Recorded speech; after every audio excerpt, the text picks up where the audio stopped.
बिस्मिल्लाहिर्रहमानिर्रहीम। अस्सलाम वालेकुम। शीदा सर्दियों में खिलौने बेचता था। चाइना के 20-50 वाले खिलौने और गर्मियों में रेडी पर 10-20 वाली कोल्ड ड्रिंक्स। जब भारी भार कम रेडी धकेलते धकेलते थक जाता तो बर्फ के गोले बेचा करता। उसकी रेडी पर सजी शरबत की रंग बरंगी बोतलें मुझे अक्सर जिंदगी के रंगों की खबर दिया करती। गर्मियों की तपती दोपहर में किसी सायादार गली के अंदर अपनी रेड़ी खड़ी करता और रेजगारी गुना करता। किराया पर कहीं कोठरी लेकर रहता था। माँ बाप तो थे नहीं जो शीदे के सर पे हाथ रखते। भाई बहन दूर कहीं अपने अपने घर बसाए हुए थे। शीदे का शिनाख्ती कार्ड गुम हो गया था और पुलिस अक्सर उसे तंग करती थी। उसने टोकन तो बनवा लिया था, लेकिन पुलिस तो गरीब की जमा पूंजी पर नजर रखे हुए थी। वो उसे मुआफ नहीं करते थे। हम अपना आबा घर बेचकर जब नए मोहल्ले में शिफ्ट हुए तो शीदा ही था जो हमारे पास आता और पुराने मोहल्ले की खबरें सुनाकर हमें उसके साथ जोड़े रखता। जब भी आता तो मेरे बच्चों के लिए कुछ खिलौने भी लेकर आता। जब हमारे यहाँ से कुछ रूखी सूखी खाता तो दुआ जरूर देता, अल्लाह ज्यादा दे बाऊजी। मैं जेर लब आमीन बोल दिया करता। धूप छांव तो जिंदगी का हिस्सा है ना। अगर अल्लाह पाक वक्त का पहिया बदलता ना रहे तो जमीन फिरौनों से भर जाए। अमीर जब तक तकब्बुर की चोटी पर चढ़कर गरीब की जिंदगी तंग करता है तो आसमानों जमीन का पालन हार से उसे निशाने इबरत बना दिया करता है।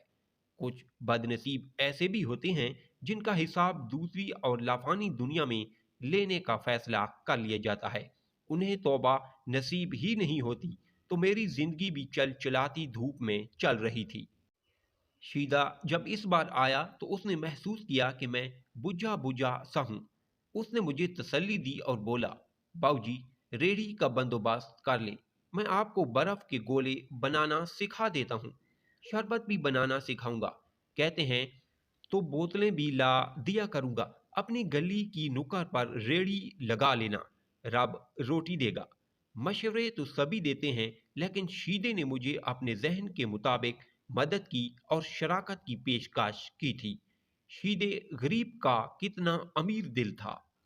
उसके कपड़े अक्सर मैले हुआ करते थे, जूती भी टूटी होती।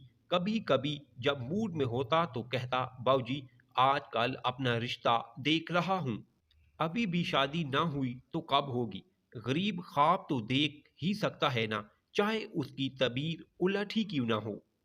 एक रोज पुलिस ने शीदे को शिनाख्ती कार्ड न होने की वजह से उसे उसकी कोठरी से न सिर्फ सामान समेत बाहर फेंक दिया, बल्कि उसे तशद्दुद का निशाना भी बनाया। शीदा बेघर हो गया था। मेरी तरफ आए उसे काफी दिन गुजर गए थे। मुझे पता नहीं चला कि शीदे के साथ क्या हुआ है। जब रिश्ते एहसास के हों तो खबर हो ही जाया करती है। एक रात शीदा मेरे ख्वाब में आया, साफ सुथरा निखरे हुए सफेद लिबास में, मलबूस बाल अच्छी तरह से बनाए हुए और नई जूती पहने मुझे देखकर मुस्कुरा रहा था। यूं लगा जैसे कहीं सफर पर जा रहा हो। कुछ बोला नहीं, सिर्फ देखे जा रहा था। सुबह उठकर मैंने सोचा कि लगता है शीदा अपने भाई के पास चला गया हो। मैं अपनी जिंदगी की उलझन सुलझाने में लग गया। फिर खबर मिली कि शीदा तो तशद्दुद की वजह से अपने हवास खो बैठा था और इस दुनिया से चला गया था, जहां हमारा बातिन जाहिर कर दिया जाता है और फिर हमें उसी के मुताबिक जन्नत का नूरी लिबास या जहन्नम का नारी लिबादा उड़ा दिया जाता है। इस दुनिया में तो शीदा हमेशा मजलूम ही रहा, खाक नशीन, लेकिन रिज्क के हलाल ही कमाता और खाता रहा। उस दुनिया में गया तो निखर गया, पर सुकून हो गया। सोचता हूँ हमारे जैसे बज़ाहिर निखरे निखरे लेकिन अंदर से मैले कुचैले जब खाक में उतारे जाएंगे तो फिर निखरेंगे या फिर हमारा भी बातिन जाहिर बना दिया जाएगा। स्टोरी अच्छी लगी है तो चैनल को सब्सक्राइब जरूर करें, हो सके तो आगे शेयर कर दें।